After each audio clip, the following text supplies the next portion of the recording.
함수의 극한을 좀 더 엄밀하게 정의를 해보고 싶은데요. 사실 함수의 극한은 코시 이전까지는 극한이 직관적인 개념이다라는 것이 알려져 있었습니다. 즉 그림을 그려가면서 설명을 해보도록 하겠습니다. 자, 어떤 함수가 예를 들어서 y는 이퀄 fx 이렇게 되어 있다라 보겠습니다. 자, 이제 여기가 a가 됐고요. 이 함수는 x 이퀄 a라는 한 점에서 함수가 정의되어 있지 않아도 상관이 없습니다. 자, 이제 x 이퀄 a에서 정의가 되어 있지 않더라도 어떤 함수가 하나 주어져 있다라 가정했을 때 우리는 다음 같은 것을 생각해 보려고 합니다. 자, 여기 x축 위에 있는 많은 x들이 a에 한없이 가까워지고 있는 상태를 생각해 보려고 합니다. a에 한없이 가까워질 때 이렇게 그림을 보면 알 수 있듯이 x가 a 왼쪽에 있는 x들이라면 바로 이 수평선을 따라서 점차 이렇게 a에 가까워지겠죠. 그런데 또 만약에 a의 오른쪽에 있는 x들이었다면 이 x축을 따라서 오른쪽에서 a에 한없이 가까워지겠군요. 자, 여기에서 이 함수가 한 점에서는 정의 안 되어 있을지라도 나머지 점에서는 잘 정의되어 있는 함수라 보겠습니다. 자, 그러면 요 점에서 대응되는 함수값 여기 있고 요 점에 대응되는 함수값, 요 점에 대응되는 함수값들이 이렇게 있겠죠. 여기도 마찬가지로 요 점에 대응되는 함수값, 요 점에 대응되는 함수값들이 이렇게 있을 텐데요. 자, 이제 파란색의 그래프를 잘 보세요. x가 자, 이제 x축을 따라서 a의 왼쪽에서 한없이 가까워질 때 그에 대하는 이 곡선 위에 있는 점들은 이 왼쪽에서 이 곡선을 따라서 점차 요 점에 한없이 가까워지겠죠. 같은 방법으로 a의 오른쪽에 있는 이 x들은 x축을 따라서 점차 a에 가까워질 텐데요. 그에 대하는 곡선 위에 있는 점들도 역시 곡선을 따라서 이렇게 가까워지게 될 겁니다. 자, 이제 여기에서 우리는 마치 우리가 벽에 그 투영을 시킨 그림자 부분을 생각했다라 보면 돼요. 여기가 L이었다라 보겠습니다. 편의상. 이때 주의할 점은 L이 요 점에서 함수값입니까? 하면 그렇지는 않습니다. 함수값이 아니라 그냥 어떤 극한값이라 불려지는 L이 여기쯤에 있었다라고 보겠습니다. 그리고 이제 이 곡선을 따라서 이렇게 접근해가는 이 파란색 접근 경로에 투영된 그림자 부분은 자, 여기서 이렇게 접근해 간다라고 볼 수 있겠죠. 그 다음에 이제 이 주황색을 따라서 이렇게 접근하는 것은 Y축에 투영을 시켰을 때 이렇게 접근해 간다는 것을 알 수 있습니다. 자, 그래서 그림상으로 보면 코시 이전에 극한을 이런 식으로 그림으로 직관적으로 이해를 해 왔었습니다. 그리고 오늘날도 사실 이 극한을 이렇게 그림을 통해서 직관적으로 이해할 수 있습니다. 자, 그런데 코시라는 프랑스 수학자는 비록 극한이 직관적인 개념이다 할지라도 좀 더 엄밀하게 논리적으로 이 극한의 개념을 설명해야 되지 않겠는가라고 생각을 했습니다. 그래서 많은 고민 끝에 입시는 델타 논법을 이용해서 극한 문제를 해결을 하려고 했었는데요. 오늘날까지도 이 코시의 입실론 델타 논법을 이용해서 극한의 엄밀성을 증명하려고 할 때 사용하고 있습니다. 자, 이제 그러면 코시의 생각은 어떤 것인지 한번 살펴보도록 할까요? 자, 이 그림을 보면 알 수 있듯이 x가 a에 한없이 가까워지는데 이렇게 오는 것을 왼쪽에서 오기 때문에 좌측에서 접근해 오는 극한이다 해서 좌극한이라 얘기를 할 겁니다. 이렇게 접근해 가는 것은 오른쪽에서 접근해 오는 극한이라는 뜻에서 우극한이라고 얘기를 할 텐데요.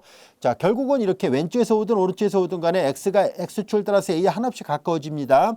이 함수는 a에서 정의 안 되어 있기 때문에 가까워질지언정 x가 a하고 딱 만나지는 않습니다. 자, 이렇게 가까워지면 곡선을 따라서 이렇게 가까워지고 이것이 이 치역, 여기가 정의역을 그려놓은 거고 여기가 치역을 그려놓은 거잖아요. 치역상에서 이렇게 접근해 오고 있다는 것을 알 수 있습니다. 즉 x에서의 함수값 여기가 fx, 파란색 fx고요. 자, 이제 여기 주황색 이 x에 대한 함수값이 주황색 fx인데 결과적으로 주황색 fx가 위에서 이렇게 아래로 l을 따라서 접근해 가고 파란색 fx가 자, 이 y축을 따라서 위로 이렇게 l에 한없이 가까워지고 있다는 것을 알 수 있습니다. 자, 이제 이것을 우리가 기호를 써서 표시할 텐데요. 화살표 기호를 써서 먼저 설명하도록 하겠습니다. x가 a에 한없이 가까워질 때 fx는 l에 한없이 가까워진다. 이것이 바로 이 그림으로 형상화시킨 것을 화살표 수학기호를 써서 표시하면 이렇게 됩니다. x가 a에 한없이 가까워질 때 fx는 l에 가까워진다라고 의미예요. 이 화살표는 한없이 아주 가까워지는 상태를 나타냅니다. 이 화살표의 의미는 같다는 뜻이 아닙니다. 이 의미는 한없이 가까워지고 있어요 라는 의미를 담고 있어요. 얘도 마찬가지로 fx가 l에 한없이 가까워집니다 라는 의미예요. 자, 근데 이렇게도 써서 표시할 수 있습니다만 또는 다음 같은 의미로도 사용합니다. 자, 이제 이렇게 화살표 기호를 써서 표시하면 이야기가 수월한데요. 보통 이제 수학 기호가 이렇게 길게 늘어지는 것보다는 간결하게 쓰는 것을 선호합니다. 그래서 많은 사람들이 이 간결한 기호인 리미트 기호를 써서 표현하거든요. 그래서 그리고 요 x가 a에 한없이 가까워지는 것을 이렇게 리미트 밑에다 첨자를 써서 표시하고요. 그 다음에 fx 이렇게 쓰는데 보통 이제 여기 한없이 가까워지는 상태를 나타내는 의미인데 리미트를 썼을 때는 극한 값에 초점을 맞춰서 표현하려다 보니까 equal L 이렇게 써서 표현하고 있습니다. 그리고 이제 요 L을 우리는 극한 값이라고 얘기를 합니다. 이것을 극한 값이라고 얘기를 합니다. 그냥 또는 극한이라고도 얘기를 해도 되고요. 그래서 이렇게 리미트 했을 때는 여기를 등호로 써서 표현하기로 약속을 합니다. 이때 주의할 점은 fx가 l과 같다 그 말을 의미하는 것이 아니라 이 그림에서 보는 것처럼 fx는 여기도 있고 여기도 있는데요. l하고 동떨어져 있는 fx들이 점차 가까워지고 있어요 라는 뜻을 담고 있습니다. 그래서 여기 등호를 같다라는 의미로 생각하면 안 되고요. 이 말 때문에 극한이라는 뜻이 한없이 가까워지고 있다라는 의미로 사용하고 있고요. 이 값이라는 말에 포커스를 맞추기 위해서 수학교로는 이렇게 등호를 써서 표현하기로 합니다. 자, 이 위의 기호나 아래 기호는 같은 말입니다. 자, 이제 이런 기호를 입실은 델타노법을 이용해서 어떻게 따로 정의를 하게 되는지 한번 살펴보도록 하겠습니다. 이렇게 화살표 양쪽에 있는 것은 수학적으로 동친명제입니다 라는 뜻이에요. 자, 그리고 이제 대문자를 뒤집어 놓은 것은 수학에서 이제 이 n이라는 말 그대로 임의의 이런 뜻으로 사용하는 이 단어를 수학 고유의 기호를 써서 씁니다. a를 띄어서 거꾸로 뒤집어 놓고 이제 수학 고유의 기호로서 임의의 또는 모든 이런 말로 사용하려고 합니다. 자, 이제 임의의 양수 입실론. 자, 0보다 크다는 얘기니까 양수라는 뜻이에요. 자, 이제 입실론과 델타는 그리스 문자인데요. 코시가 처음에 사용해 왔기 때문에 관례적으로 그냥 입실론 델타라는 기호를 계속해서 동일하게 사용하고 있습니다. 수학 기호는 처음 만든 사람의 의도를 존중해서 웬만하면 바꾸지 않고 그 사람이 처음에 사용했던 기호를 그냥 쓰는 그런 관습이 있습니다. 그래서 물론 필요하다면 조금씩 기호가 바뀌기도 하는데요. 거의 그 사람의 그 처음 만든 사람을 존중한다는 의미에서 동일하게 거의 붙여서 사용하고 있습니다. 자, 이제 그래서 여기 입실론하고 델타라는 이 그리스 문자 코시가 처음 사용했던 기호를 그대로 써서 쓸 거예요. 임의 양수의 입실론에 대하여 자, 우리는 어떤 델타가 양수 델타가 존재하여 자, 이제 델타 입실론 다 그리스 문자예요. 얘도 양수 얘도 양수예요. 자, 이제 델타가 존재하여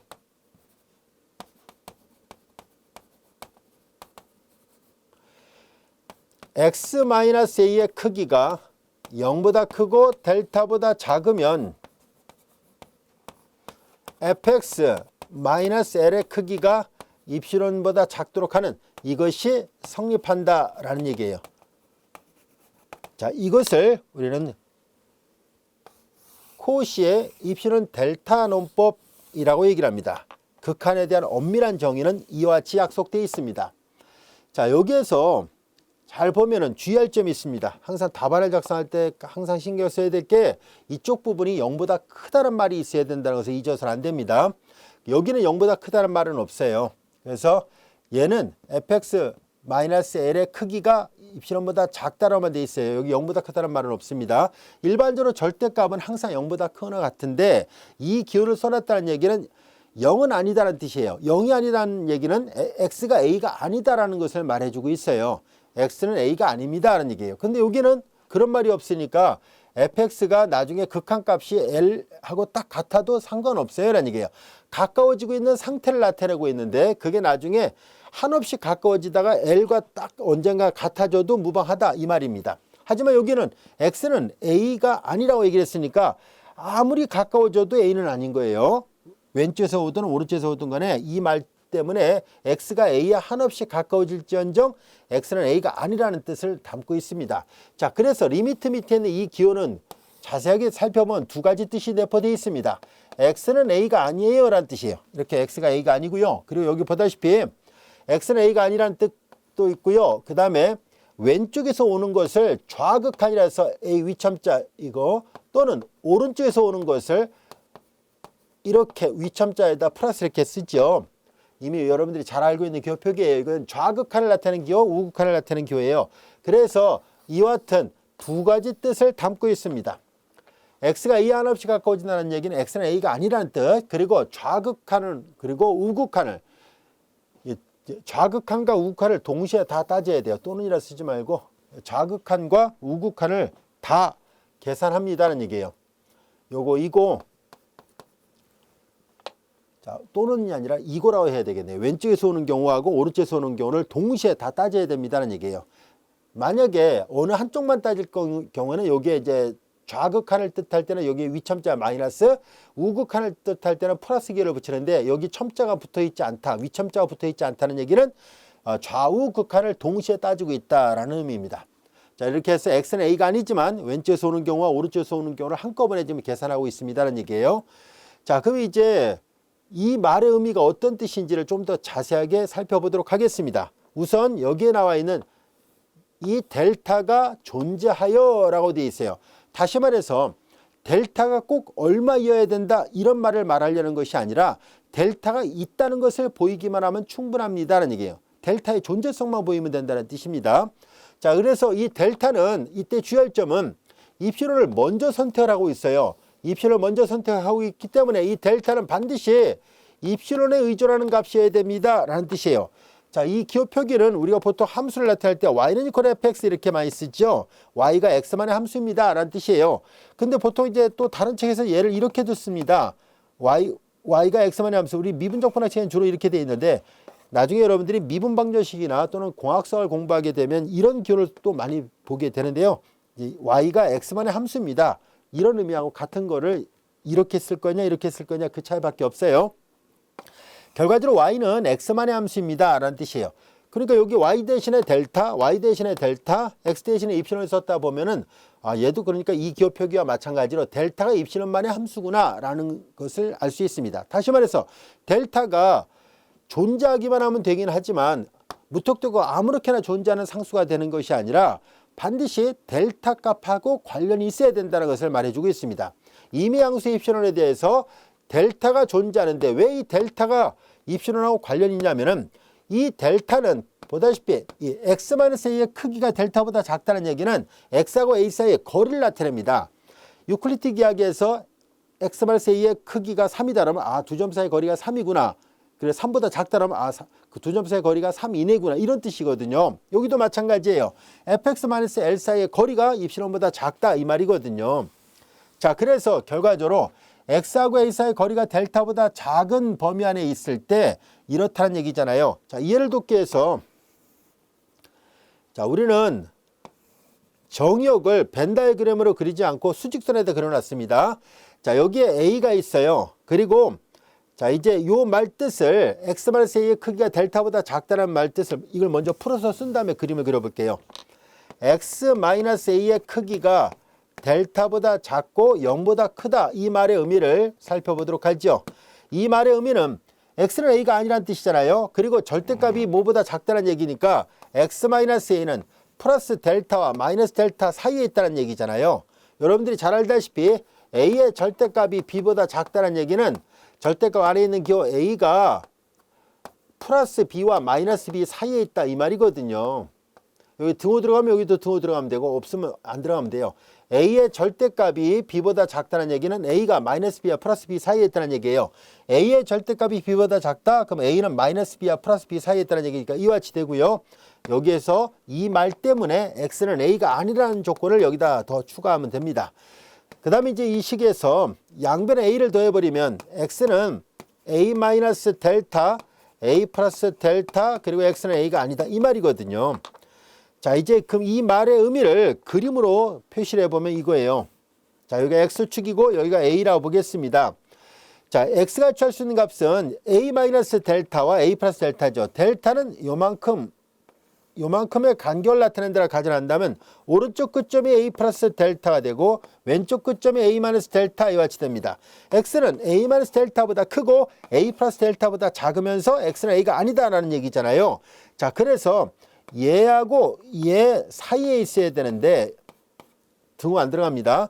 그런데 보다시피 x가 취할 수 있는 값이 요 안에 있다는 얘기예요. 이 안에 x가 있는데, 자, x가 취할 수 있는 값이 a-델타보다 크고 a 더하기 델타보다 작은 범위 안에 있어야 되는데, 보다시피 x는 a가 아니다라고 얘기를 했었으니까 요점이 안 들어갑니다. 자, 이렇게 된 거예요. x는 a가 아니다라는 얘기예요. 자, 그러면 이 주황색 빗금친 영역 안에 있는 점들이 바로 x인데요. 자, 이제 보다시피 x는 요 두 값 사이에 있고 x는 a가 아니었었죠. 그러면 이게 보세요. x하고 a 사이의 거리. x가 여기쯤에 있었더라 본다면 a가 여기잖아요. 요 거리를 말하는 거예요. 기하학적으로 본다면 요 거리죠. 이 거리가 바로 여기 나와 있는 x-a의 절대값이라는 의미예요. 여기가. 그런데 이 거리가 델타보다 작다 이 말이잖아요. 이 거리가 델타보다 작아요라는 얘기예요. 물론 x가 여기 있다 할지라도 x-a의 거리는 여전히 델타보다 작다라는 얘기니까 여기 풀어서 써놓은 것처럼 이 안에 속하는 모든 원소들이 다 x예요. 자, 그 x들에 대하여 이거이면 이것이 성립한다는 얘기잖아요. 자, 수학적 명제에서 p이면 q이다가 이것이 참이다, true가 된다는 얘기는, 그러면 이 말은 곧 무슨 말이냐면 이 명제 p를 만족하는 집합이 대문자 p, 이 명제 q를 만족하는 집합이 대문자 q라고 얘기를 했을 때 이게 참이라는 말은 p면 항상 q가 돼야 된다는 얘기는 우리는 p에 속하는 모든 원소들이 집합으로 표시한다면 q 안에 속해야 됩니다. 이런 뜻이거든요. 자, 이게 어떤 의미인지 다시 한번 살펴보도록 할게요. 자, 이제 요 말 뜻을 풀어서 쓴 게 이거였죠. 그럼 이번엔 이걸 풀어서 써볼까요? 마찬가지죠. fx-l의 크기가 입시론보다 작다는 얘기니까 조금 전에 했던 것처럼 절대값이 입시론보다 작다는 얘기니까 fx-l은 플러스 입시론과 마이너스 입시론 사이에 있고 양변에다가 l을 더해버리니까 l 더하기 입시론하고 l- 입시론 사이에 있다라는 뜻이잖아요. 자, 여기는 0보다 크다는 말이 없으니까 이것만 있으면 돼요. 자, 그럼 여기다 표시를 해보도록 할게요. 자, 이제 여기에서 l이 여기쯤에 있다라 보고요. 이번엔 입시론 여기에요. 그 다음에 이제 여기가 l- 입시론이고 여기가 l 플러스 입시론이 됐죠. 자, 그러면 이번에는 여기 이 fx가 취할 수 있는 값이 이 안에 있어요 라는 얘기예요. 이 안에 l- 입시론보다 크고 l 플러스 입시론보다 작은 범위 안에 있다라는 얘기니까 요 보라색 빗금친 영역 안에 있는 점들이 바로 fx에 해당되는 거죠. 자, 그럼 여기 볼까요? 이 안에 있는 x들이 이 주황색 색칠한 영역 안에 있는 x들에 대한 상이 fx잖아요. 이 안에 있는 모든 원소들이 요 안에 들어와야 된다는 뜻이에요. P 안에 속하는 모든 원소들이 Q에 속한다는 의미 이해할 수 있겠죠? 자, 그래서 이 안에 있는 모든 x들에 대한 상이 fx인데 그게 바로 이 범위 안에 있어야 됩니다라는 얘기예요. 이 범위 안에 있어야 돼요. 자, 그래서 정역과 치역을 직선 위에다 따로 그려놓으면 입시론 델타 노법의 의미는 이거예요. 자, 이제 그럼 여기에서 이 말 뜻은 입시론을 먼저 잡았잖아요. 입시론을 얘를 먼저 잡고 이렇게 보낸 게 아니라 입시론을 구간을 먼저 선택한 거죠. fx의 구간이 뭐 안에 있어야 된다 이 말이잖아요.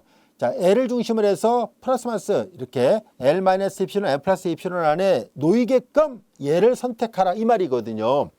그러니까 임의양수의 입시론을 먼저 선택한 다음에 이 델타를 이 안에 있는 원소가 이 안에 쏙 들어오도록 이 델타의 범위를 적절하게 잡아야 된다는 얘기고, 이 델타를 입시론 값에 의해서 정의가 되게끔 한다면 이게 존재하기만 하면 P면 Q이다가 성립합니다는 얘기고, 이렇게 되면은 이 말 뜻과 같다는 얘기인데요. 왜 이 말이 이거와 같을까 하는 얘기예요. 그것은 바로 여기 나와 있습니다. 그 포인트 요거예요. 입시론을 임의로 잡았다는 거예요. 입시론을 처음부터 고정시켜 놓은 것이 아니라 임의로 잡았기 때문에 우리는 요 구간이 있죠. 요 구간을 자꾸 좁혀서 잡으려고 해요. 자꾸 좁혀봐요. 이렇게 얘는 이만큼 잡았는데 구간을 많이 줄여서 이만큼 잡아버리면은 fx가 이 안으로 들어오려면은 델타 구간이 이 안에 있는 점이 보라색 안으로 들어와 버리면 처음부터 이제 입신을 이렇게 줄여버리면은 이 모든 델타 구간 안에 있는 점들이 이 안에 들어오진 않잖아요. 덩달아서 여기도 줄여야 돼요. 여기도 더 조그맣게 줄여놔야만이 이 안에 있는 점들이 이 안에 쏙 들어오겠죠. 따라서 입신을 줄이면 델타도 줄어들어야 됩니다. 이것을 자, 이제 정의역과 척을 따로따로 그려놓지 않고 이렇게 한꺼번에 그려놓은 그림 갖고 설명을 하도록 하겠습니다. 우린 여기에서 이제 L을 중심으로 해서 입실현 구간을 먼저 선택을 해요. 처음에 입실현 구간을 이렇게 수직선에도 놨던 거를 이제 좌표 축에다 같이 놓고 하는 거니까요. 여기다 이게 이제 L이고 입실현을 먼저 정합니다. 임의로 이렇게 요 정도 있다라고 가정하고 정했다라고 봐요. 자, 그러면 요 입실현 구간이 이렇게 있겠죠. 자, 이렇게 자로 이렇게 그렸다라고 가정하겠습니다. 자, 이제 이렇게 입실현 금방 구간이 있어요.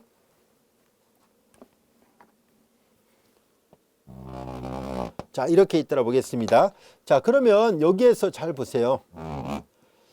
자, 이렇게 돼 있을 때 여기 요 범위가 이 안에 있는 모든 x들이 정확하게 이쪽으로 들어오죠. 이 안에 있는 모든 x들의 상이 요 입실현 구간 안에 쏙 들어온다는 것을 알 수 있습니다. 자, 그러면 이 A를 중심으로 해서 잘 보세요.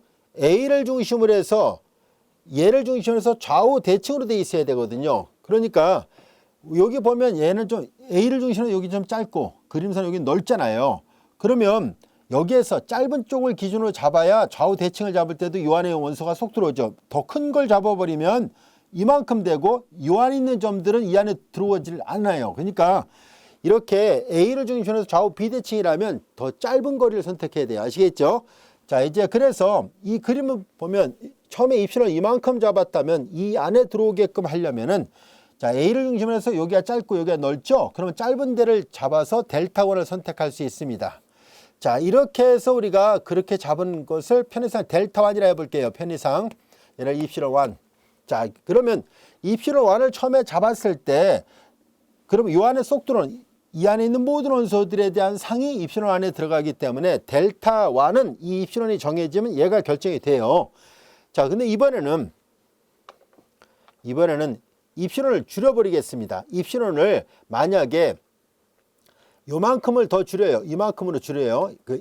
여기다 그려보겠습니다. 여기다가 요만큼을 입실원 2라고 해서 다시 써보겠습니다. 자, 처음에는 노란색이 입실원 1이었는데 이번에는 하얀색 입실원 2를 요만큼 잡았더라 볼게요. 자, 그러면 역시 자로 이렇게 수평선을 그었더라 볼게요. 자, 그러면 이제 모양을 잘 보세요. 이제 요 바깥에 있는 얘네들 있죠. 얘네들은 이 안에 들어가지 못합니다. 입실원 2 구간 안에 들어가지 못하죠. 그러니까 입실원을 줄여버리면 델타도 줄어들 수밖에 없어요. 델타 구간을 더 폭을 줄여야 됩니다. 자, 여기에서 예를 들어서 여기가 더 짧고 얘가 더 넓다라 보면 짧은 쪽을 선택을 해야 돼요. 짧은 쪽을. 그래서 이제 델타 2 구간이라 보겠습니다. 자, 입실원 1을 이렇게 잡았을 때는 델타 1만큼 넓게 잡아도 상관없어요. 이게 존재 정리이기 때문에 있기만 하면 되거든요. 그런데 이제 입실원을 더 작게 잡으면 델타 구간도 입실원이 변함에 따라서 델타도 변할 수밖에 없어요. 왜냐하면 이 빨간색 빗금친 범위 안에 있는 값들이 이 안에 쏙 들어오잖아요. 얘를 벗어난 순간에 안 들어가거든요. 입실원 2 구간 안에 들어가진 않아요. 그래서 입실원을 줄이면 델타도 줄어듭니다. 코시의 생각은 바로 이겁니다. 얘를 임의로 잡았기 때문에 얘를 그냥 고정시킬 생각이 아니었다는 뜻이죠. 입실원은 양수라고만 돼 있으니까 100만 분의 1, 1억 분의 1, 1천억 분의 1로 자꾸 줄여보세요. 그러면 거기에 따라서 델타도 자꾸 줄어들겠죠. 델타 자꾸 줄어들어요. 그러면 0보다 크면서 0보다 작은 값에 가까워지니까 x가 a에 한없이 가까워질 수밖에 없죠. 입실원을 자꾸 줄여버리면은 그럼 당연히 fx가 l에 한없이 가까워질 수밖에 없죠. 그래서 여기서 말하는 x가 a에 가까워질 때 fx가 l에 가까워진다는 말의 의미를 이렇게 입실원과 델타를 이용해서 설명할 수 있다는 것을 알게 됐습니다. 입실원을 줄이면 덩달아서 델타도 줄어들어야 됩니다. 자, 이제 이런 아이디어를 우리 교재에 보면 그림으로 설명이 되어 있어요. 자, 이 그림을 잘 볼까요?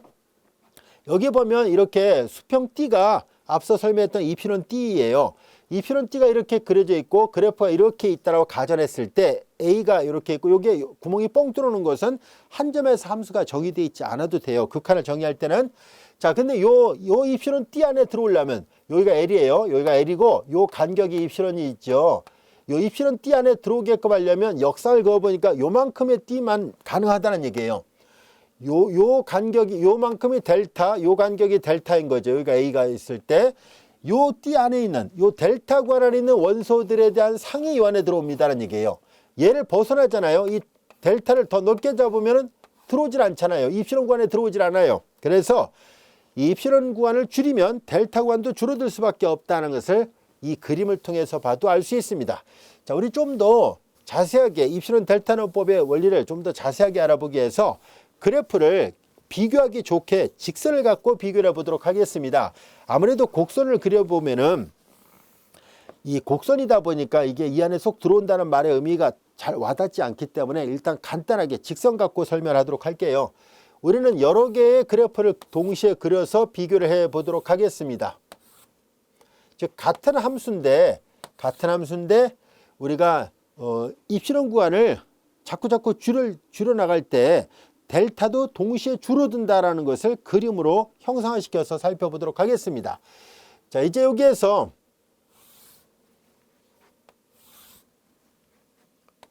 편의상 이 세 개의 그래프가 똑같은 그래프였다라 가정할게요.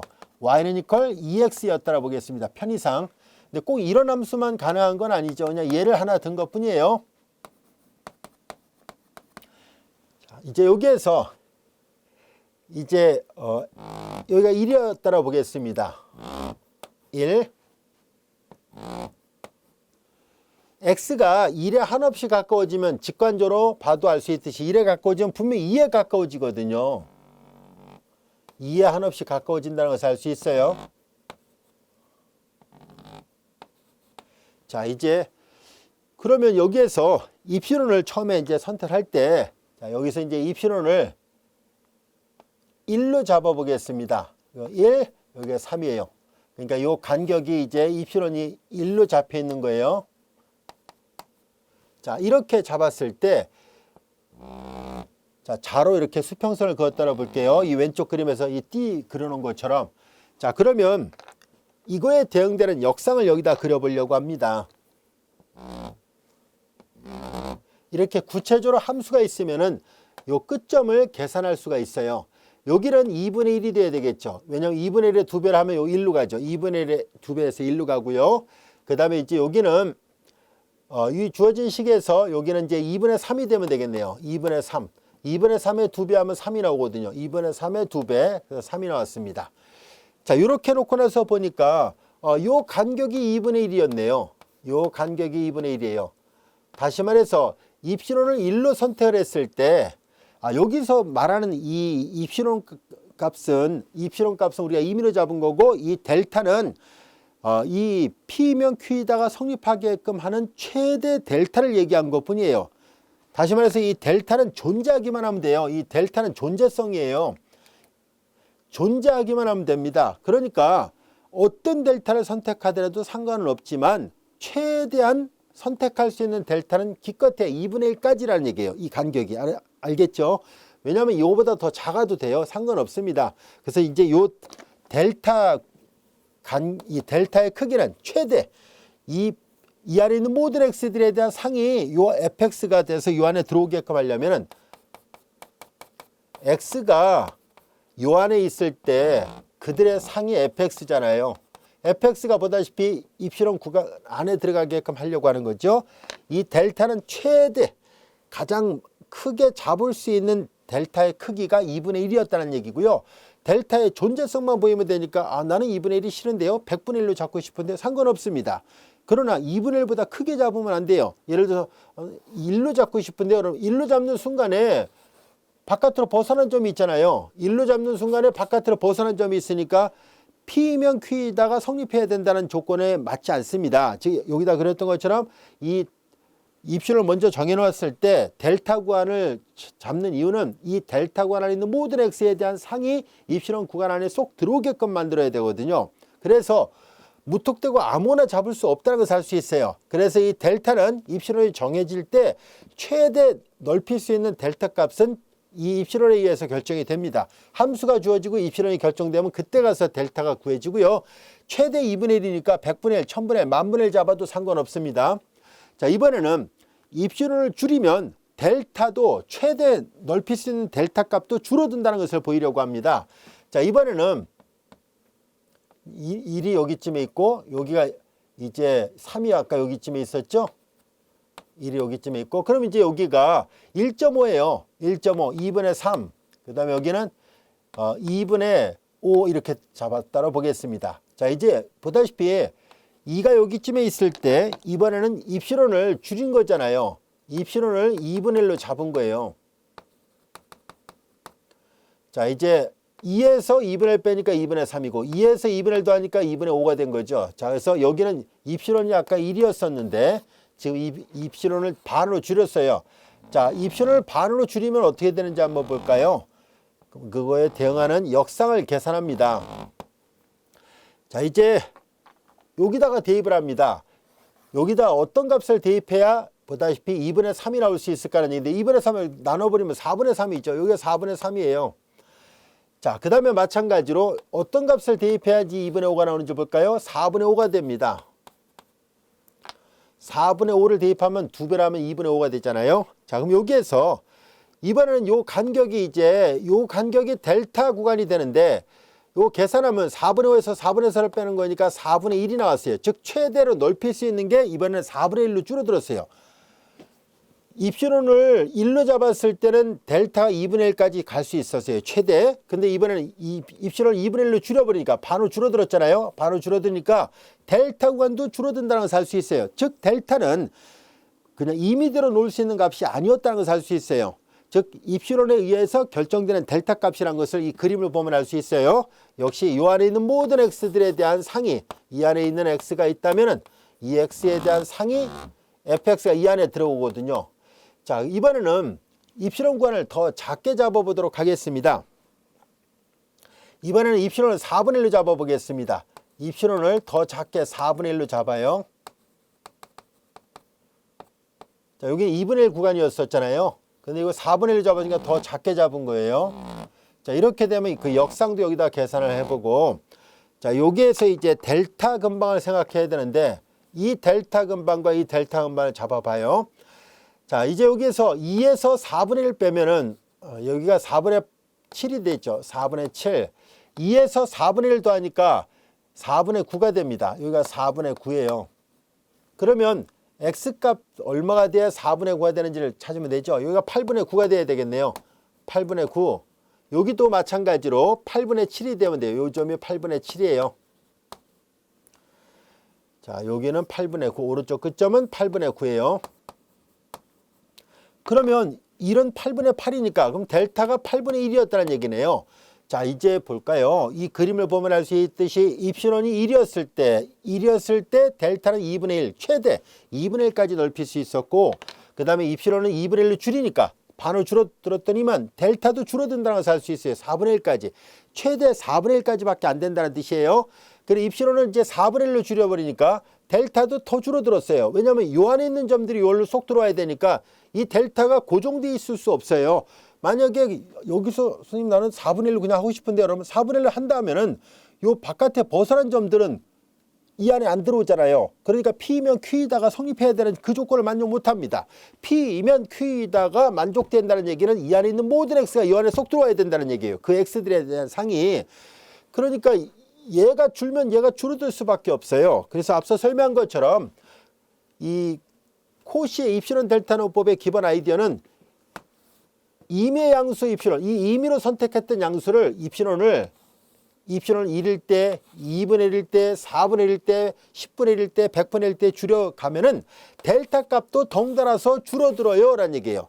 처음에 2분의 1, 그 다음에 4분의 1, 8분의 1 이렇게 줄어들잖아요. 얘를 줄이니까 델타도 줄어들 수밖에 없다라는 것을 알게 됐습니다. 자, 그래서 결과적으로 입신을 한없이 줄이면은 델타도 줄어들게 되고요. 이 말의 의미는 결과적으로 이런 뜻이에요. 요 안에 속하는 모든 원소에 대해서 함수값이 요 안에 속 들어오잖아요. 그러니까 결과적으로 이걸 자꾸 이 델타관도 줄어들었다는 얘기는 요 부분만 크게 확대해서 다시 한번 생각해 보면은, 자, 여기가 1이었을 때 여기가 간격이 8분의 1이에요. 자, 이 안에 있는 모든 x들이 점차 이렇게 1에 가까워질 때, 한없이 가까워질 때 이렇게 가까워지면 덩달아서 이렇게 가까워지고 있거든요. 얘가 가까워질 때 얘도 가까워진다는 얘기니까요. 그럼 이제 또 여기가 8분의 1이 아니라 80분의 1, 800분의 1, 8000분의 1이면 더더욱 가까워지는 것을 나타내주죠. 따라서 이 근처에 있는, 왼쪽이든 오른쪽에 있는 이 x들이 계속 1에 가까워지죠. 이게 8분의 1일 때 요 8분의 1 간격 안에 있는 x들이만 생각하고 80분의 1, 800분의 1이라면 더더욱 가까워지고 있는 것을 말해줍니다.